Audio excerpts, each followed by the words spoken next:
position.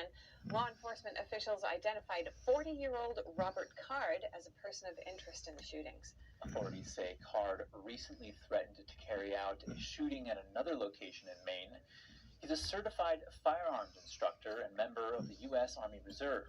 Officials say he has reported mental health issues, which included hearing voices. According to Fox News, citing a law enforcement source, Card may have a police scanner and could be listening in on police movements. State police asked residents in Lewiston and in the nearby cities of Auburn and Lisbon to stay indoors. Several schools in the area canceling classes today. Presidents Biden and Schumer ordered flags lowered to half-staff to honor the victims. The FBI and state police are asking anyone with information or tips to call in. We'll have more updates later in the show. And earlier I spoke to... Out of nowhere, he just came in and there was a loud pop. Thought it was a balloon. I had my back turned to the door. And as soon as I turned and saw it was not a balloon, he was holding a weapon, I just booked it down the lane and I slid basically into where the pins are and climbed up in the machine and was on top of the machines for about 10 minutes until the cops got there. Police released images of a suspect holding a rifle in firing position. Authorities say 40-year-old Robert Card recently threatened to carry out a shooting at another location in Maine. He's a certified firearms instructor and a member of the U.S. Army Reserve. Officials say he has reported mental health issues, which include hearing voices. According to Fox News, citing a law enforcement source, Card may have a police scanner and could be listening in on police movements. State police asked residents in Lewiston and in the nearby cities of Auburn and Lisbon to stay indoors. Several schools in the area canceling classes today. President Biden and Schumer ordered flags lowered to half-staff to honor the victims. The FBI and state police are asking anyone with information or tips to call in. As an operator on the FBI's elite hostage rescue team, he's internationally recognized as one of the leading experts on active shooter events and domestic terrorism prevention.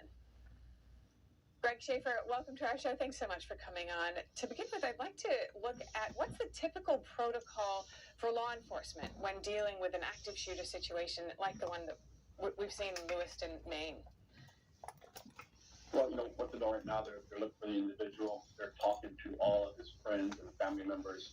They are scouring through his social media, his cell phone, anything that they can get their hands on that might indicate to them what, one, his motive was, and two, whether he's getting any help or assistance from anybody on the outside, and three, where he may be hiding right now. So they're combing through and interviewing as many people as they can, looking at as much information and intelligence as they can gather to find out where he may be at this time as he's still unlocated.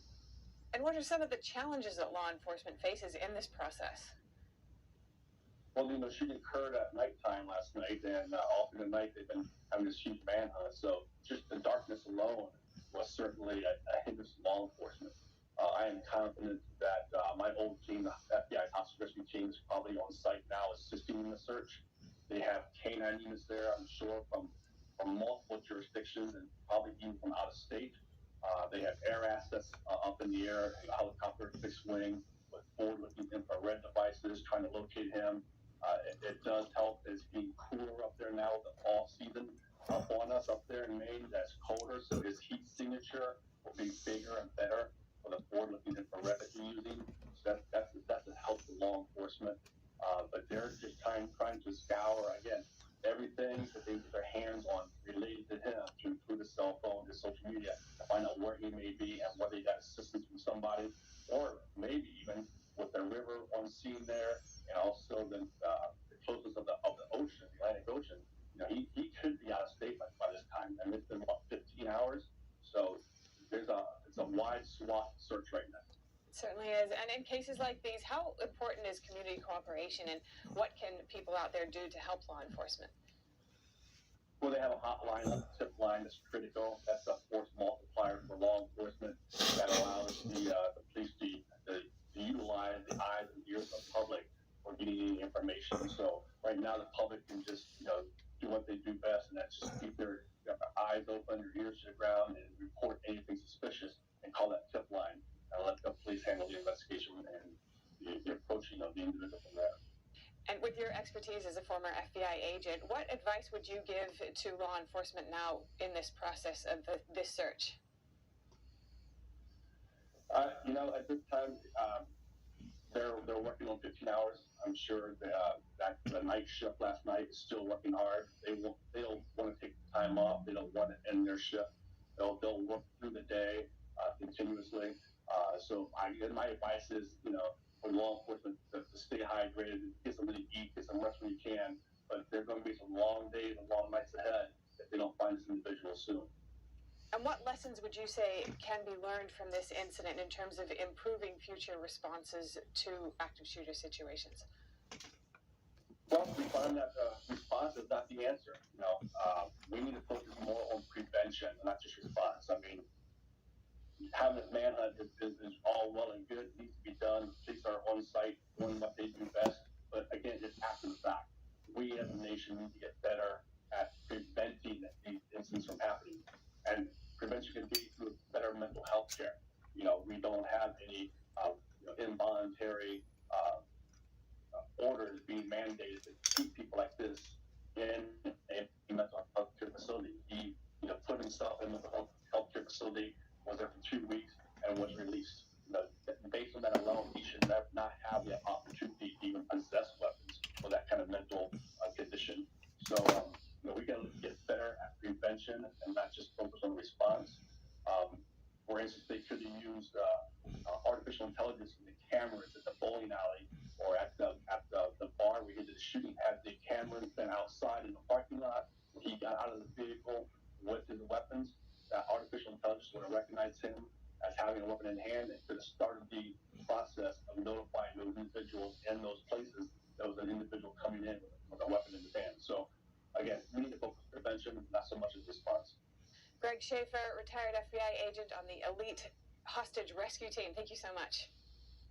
Up next, we are tuning in to the House Financial Services Committee hearing on moving the money, understanding the Iranian regime's access to money around the world and how they use it to support terrorism. And that's being led by or held by the House Financial Services Committee Subcommittee, Oversight and Investigations, chaired by Bill Huizenga. Let's tune in. Mr. Goldberg, Mr. Noronha, and Mr. Thomas, I want to say thank you for being here. We appreciate your time. I know for at least two of you, you were also part of a hearing yesterday with my colleague, Blaine Lukemeyer. So you're pulling to some double duty, and we do appreciate that. And at the end of the day, we are trying to find out how we can help stabilize the Middle East. That ultimately is the goal here. So let me be clear. Today's hearing should not be labeled as partisan.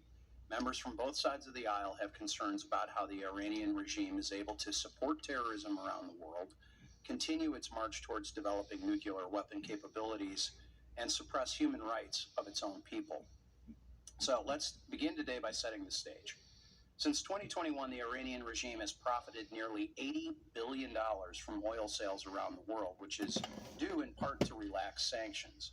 Earlier this summer, reports indicated that the United States and Iran had resumed diplomatic engagements after the Biden administration failed to revive the Joint Comprehensive Plan, or JCPOA. In September, the United States and Iran finalized a swap involving the release of 5 American hostages in exchange for 5 Iranian nationals who had been charged with sanctions violations and federal crimes, while agreeing to give Iran access to approximately $6 billion in funds previously held in South Korea. Similarly, the administration waived sanctions to allow more than $10 billion worth of Iranian assets held in Iraq to be transferred to Oman and other jurisdictions. 3 weeks ago, Hamas committed just one of the most brutal terrorist attacks that we have ever seen on the state of Israel, and 30 Americans tragically lost their lives in that. It's important to note that Hamas receives approximately $350 million per year in support from Iran, or roughly 93% of their total funding. Finally, last week, the Oversight and Investigation Subcommittee launched an investigation to better understand the administration's decisions regarding economic sanctions on the Iranian regime. So today's hearing will focus around three central questions. First, how restricted Iranian funds are held around the world and how the Iranian regime accesses them. Second, understanding the genesis of the $6 billion used as negotiating terms to release the hostages in Iran.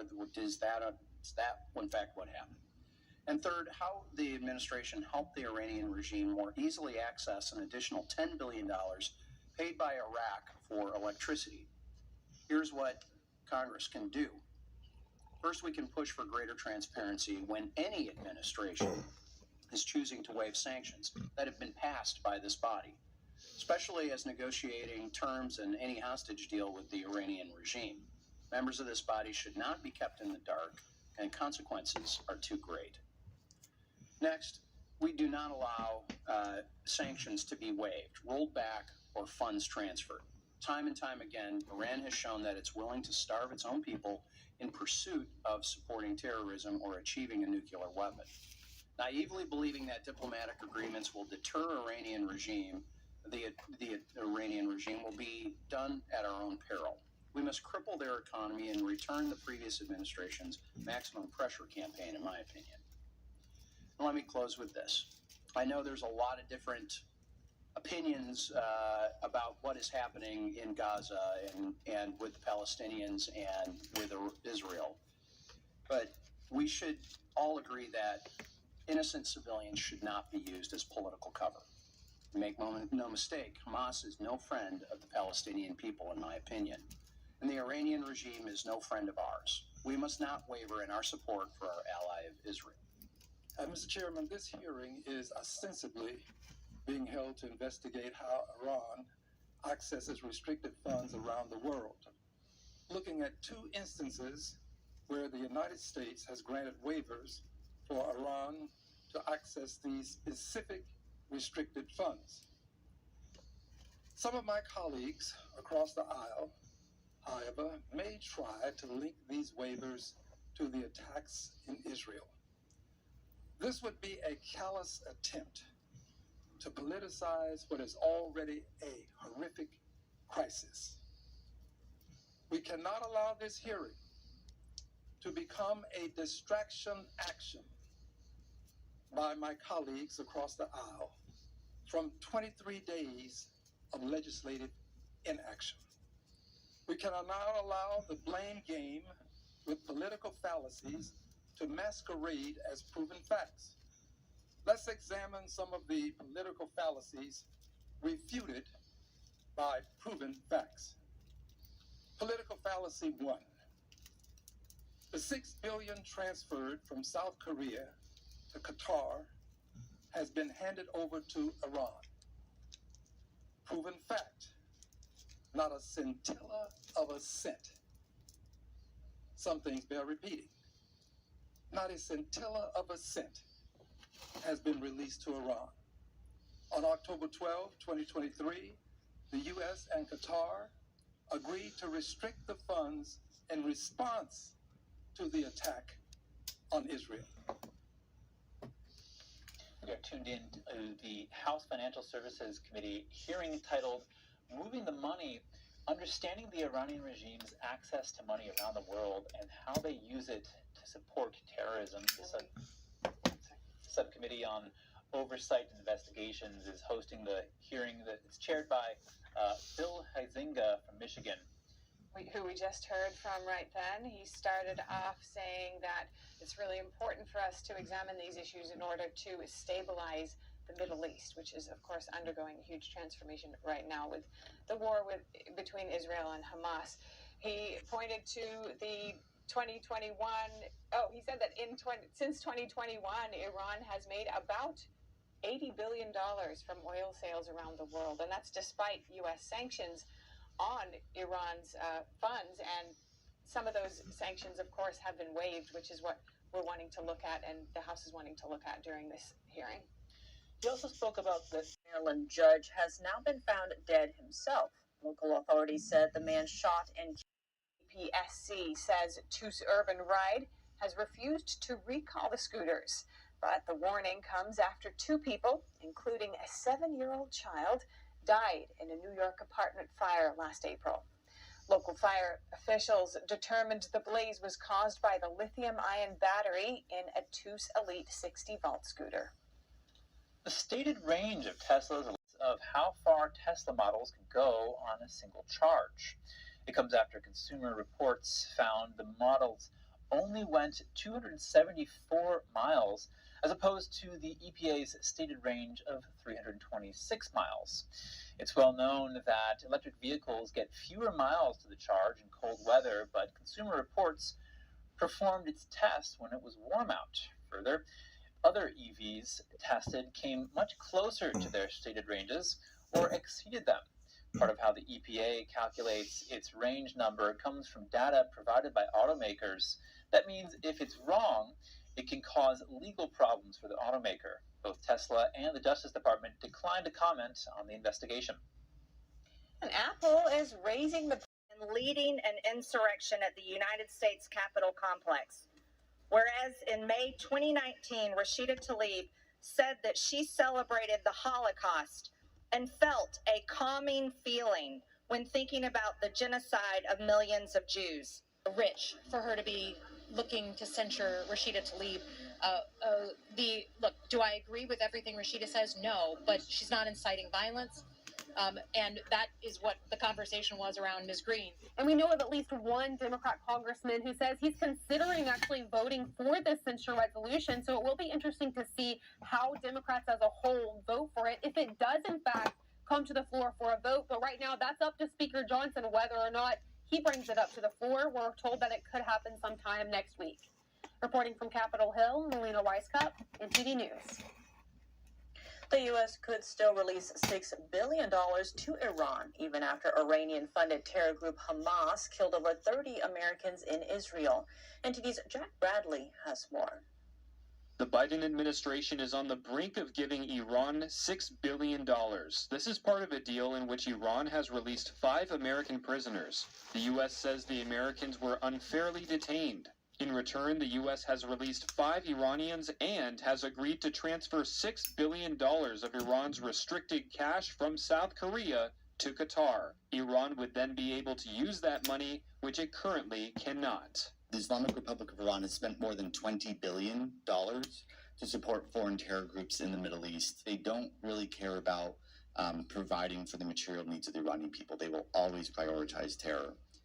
And the United States should not aid the regime in this effort. During a congressional hearing, Iran expert Gabriel Naronha said Iran shouldn't be allowed to touch this money, especially after Hamas, which Iran heavily funds, killed over 1,400 people in Israel, including over 30 Americans. The Biden administration stresses that Iran can use the money only for humanitarian purposes, such as buying food and medicine for its people. The U.S. says the Treasury Department will monitor each transaction. So many times in history when Iran has filed paperwork that's fraudulent, front companies, false transactions that have gone to money laundering, that have gone to the IRGC, gone to Assad in Syria, Hulk Bank in Turkey. Remember that massive scandal still being prosecuted today?